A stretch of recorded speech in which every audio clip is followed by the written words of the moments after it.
Alors, dans cette vidéo, on va continuer sur le script de la méduse. On a déjà bien avancé. La méduse est déjà capable de se diriger, de suivre ou de s'éloigner de Bob en prenant la bonne direction et en sachant se débloquer en cas de besoin.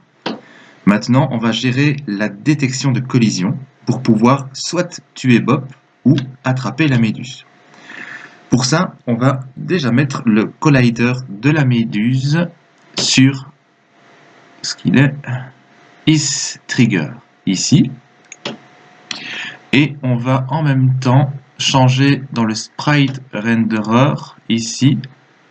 On va le mettre, j'avais déjà mis, mais normalement il était à 0, on va le passer à 1. Ça n'a rien à voir pour la collision, c'est juste pour que la méduse passe au-dessus des pâtés de crabe et plus en dessous comme elle le faisait avant. Alors maintenant dans le script, on va retourner dans le script, on va s'occuper de l'animation pour passer en mode peur quand Bob attrape l'épuisette. Pour ça, on va aller dans le tout au-dessus du void update. Voilà, et on va regarder, donc ici, animation de la méduse, mode normal ou peur. Donc on va s'occuper de ça. Donc on va faire si, on va reprendre l'anime de Bob, donc anime Bob, et on va regarder la valeur de la variable ball attaque.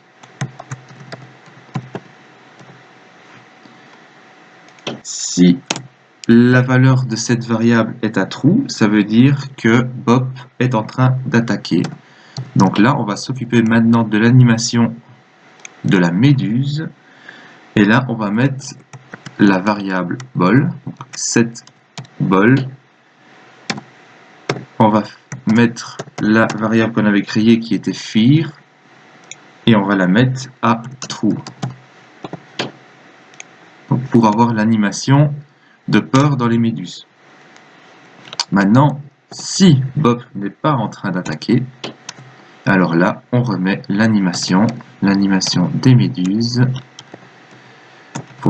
Set ball fear, on va la remettre à false, comme ceci. Ok. Donc on va sauvegarder. Et avant d'aller plus loin, on va retourner dans Unity. Et on va dupliquer les méduses. Pour ça, on va cliquer sur méduse, clic droit, on va faire duplicate, pardon. On a ici la nouvelle méduse, méduse underscore 0 entre parenthèses 1, on va la renommer. Et on va mettre méduse underscore 1. Comme ceci. On va la placer juste en dessous de l'autre. Et on va faire pareil, donc on va encore dupliquer, renommer. Et là, on va mettre un 2.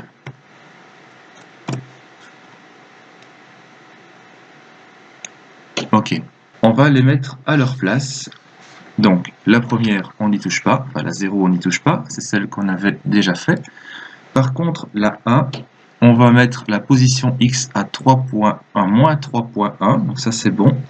Et on va mettre la position Y, par contre, à 2.73. Comme ceci. Donc, elle se placera ici au-dessus. Et la troisième méduse, on va la mettre à la position X de moins 1.18 et la position Y en 1.05, ça c'est bon. Elle sera placée ici. Maintenant, on a 3 méduses de la même couleur. Donc, on va s'occuper des couleurs. Donc, on va prendre la méduse 1.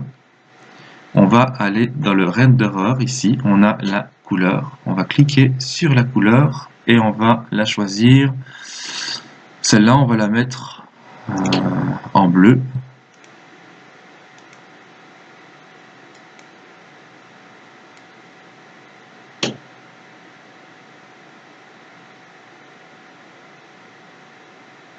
comme ceci. Et la troisième, on va faire de même, mais on va mettre une couleur verte.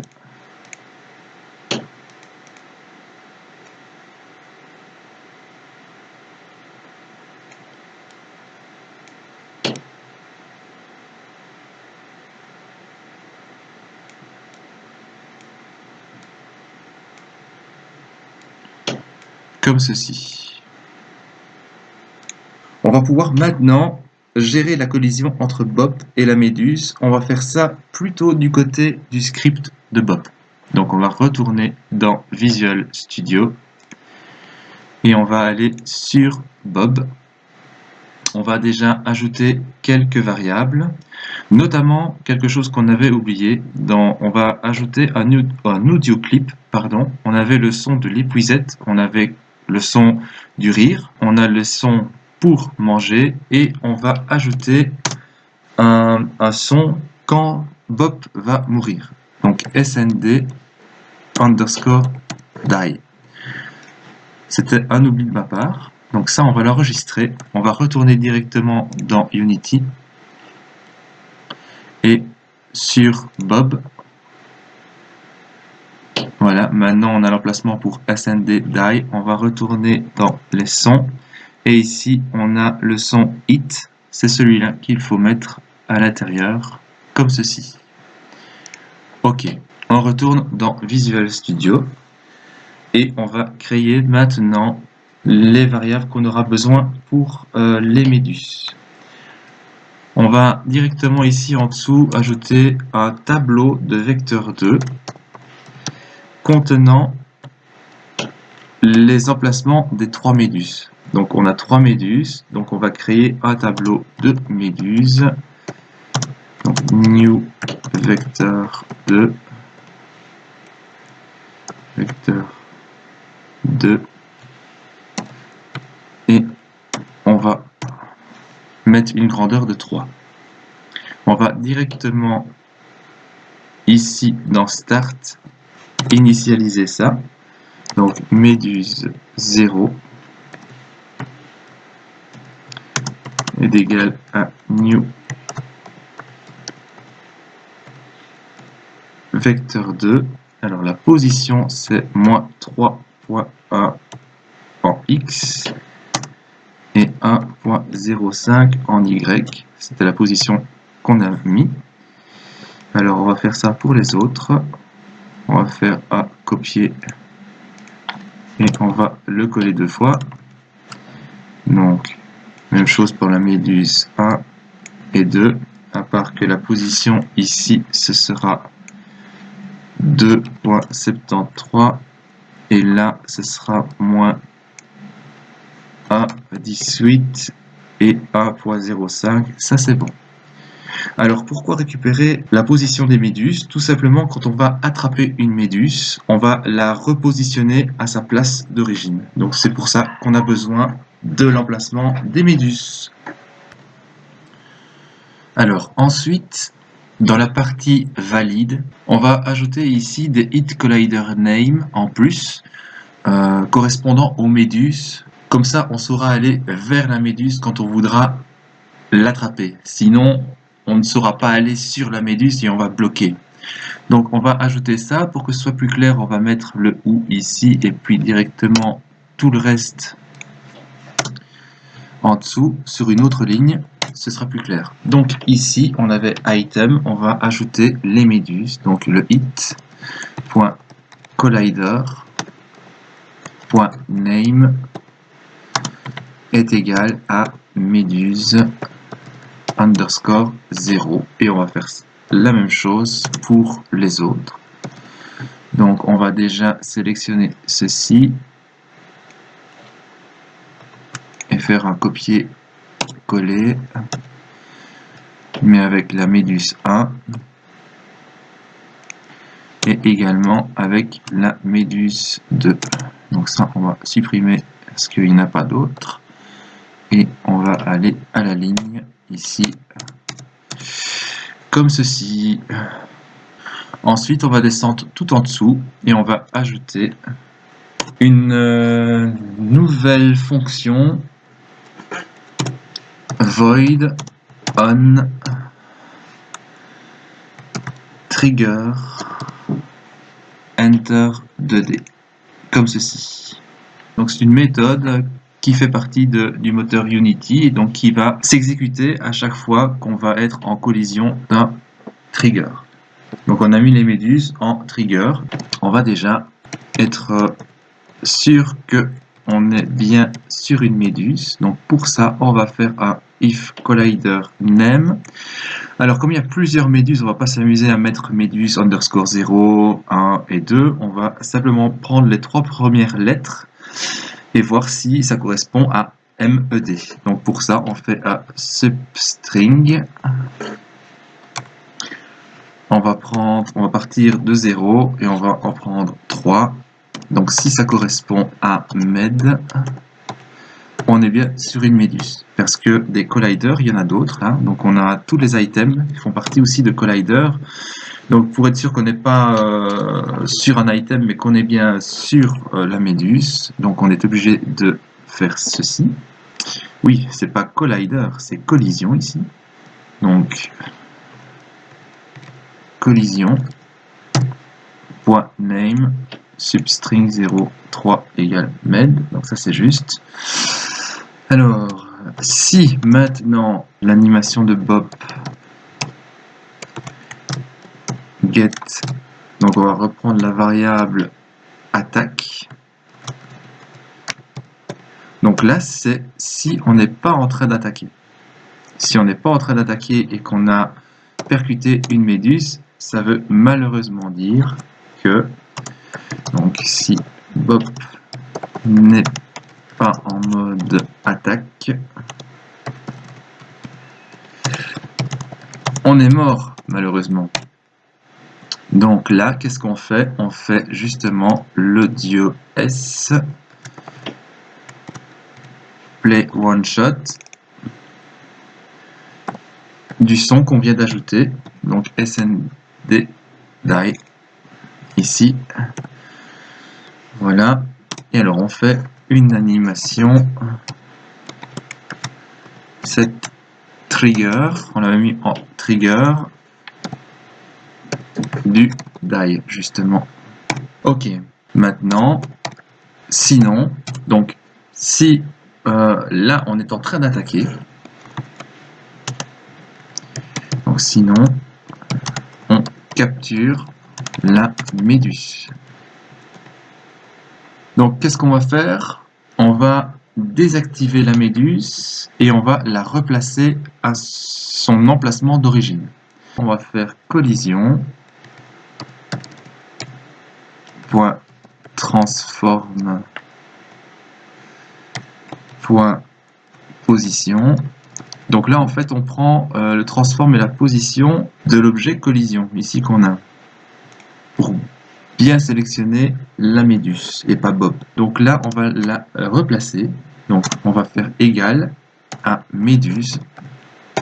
Alors pour savoir laquelle méduse on a à faire, on va prendre le dernier caractère. Donc on a méduse underscore et puis le numéro. Et ce numéro-là correspondra à notre tableau. Donc pour ça, on va faire un int parse de collision .name .substring. Et là, on va prendre le dernier caractère qui est le 7. Et on va en prendre 1. Et donc là, on n'aura vraiment que le numéro. Ensuite, on va reprendre le GameObjet de la collision. Donc, GameObject. Et on va le désactiver. Donc, on va mettre set active qu'on va placer à false. On va jouer à son audio S. Play one shot. Le son c'est SND, donc le rire. Et là, on va vouloir replacer la méduse, mais pas tout de suite. On va la replacer après 2 secondes. Donc pour ça, on va créer donc ce qu'on appelle une coroutine qui permet de réactiver la méduse.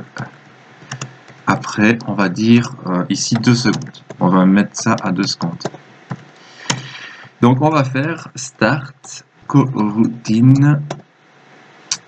Alors, on va créer juste après une fonction. On va l'appeler repop.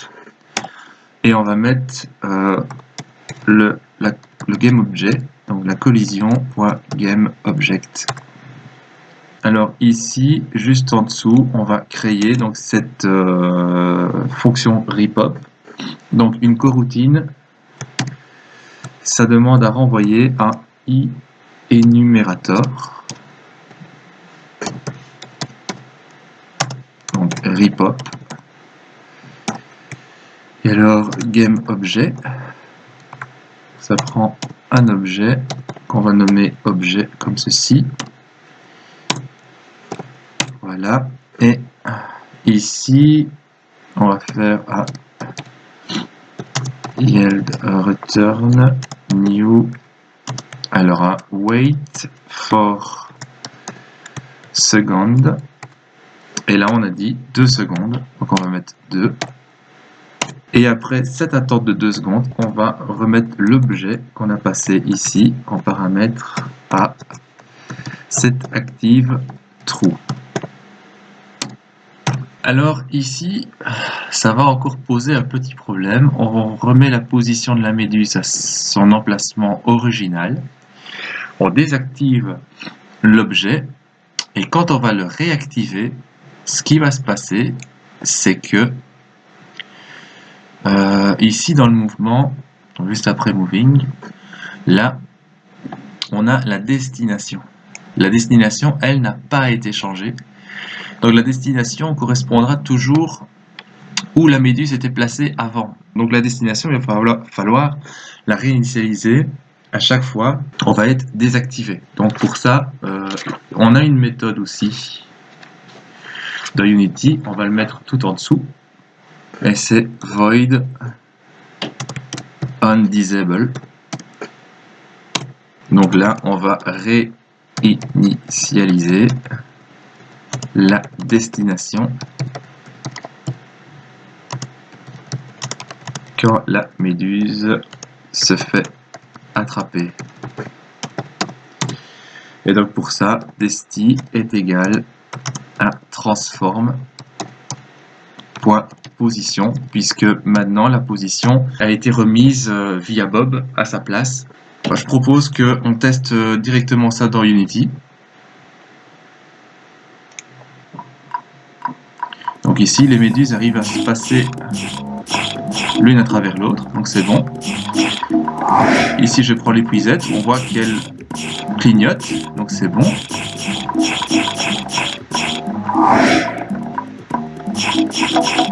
J'arrive à les attraper. Et on a vu la bleue ici revenir, et là, ouais, j'ai eu de la chance. La bleue qui, voilà, réapparaît après 2 secondes, et ici, là, voilà, je me fais tuer. Ok, alors, 2 petites choses pour terminer. On a vu que les animations continuaient une fois qu'on est mort, et même, j'irai même plus loin. Si je relance, c'est parce que je me suis arrêté. Mais là, je vais me faire tuer exprès. Voilà, je vais pas encore bouger, mais ça va pas. Je vais pas encore bouger et jouer. Donc, une fois qu'on est mort ou que on a gagné, il faut pouvoir arrêter toutes les animations. On va retourner dans le code et on va englober toute l'animation ici d'une variable. On va définir la variable un peu plus tard. On va mettre si game over. Donc si on n'est pas en game over, grâce au point d'exclamation, hop, et on va mettre tout ça à l'intérieur, donc tout le code qu'on a fait d'animation,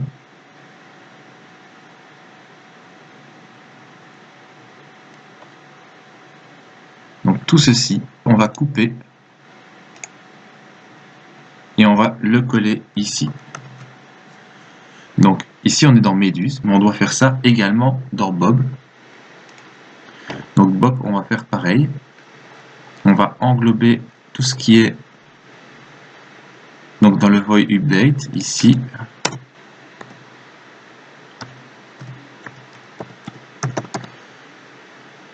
Du if game over. Donc c'est bon. On va reprendre tout ça. Ok, et donc tout ça, on va le mettre ici.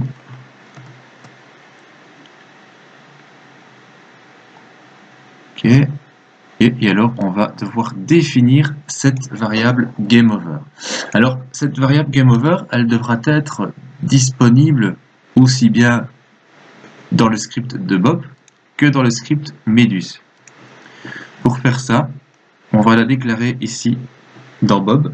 Et tout en dessous, on va créer une variable publique et statique.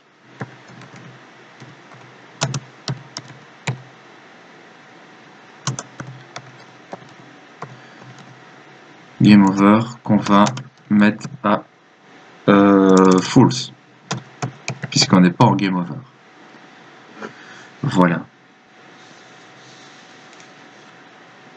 Et dans la Méduse, pour y avoir accès, on va devoir mettre un bob.gameOver. Maintenant, on va retourner dans le script de Bob et mettre cette variable à true ici quand on meurt. Donc là, on passera la variable GameOver à true. Et également quand on a gagné, c'est-à-dire ici win, donc GameOver est égal à true. On enregistre et on voit ce que ça donne.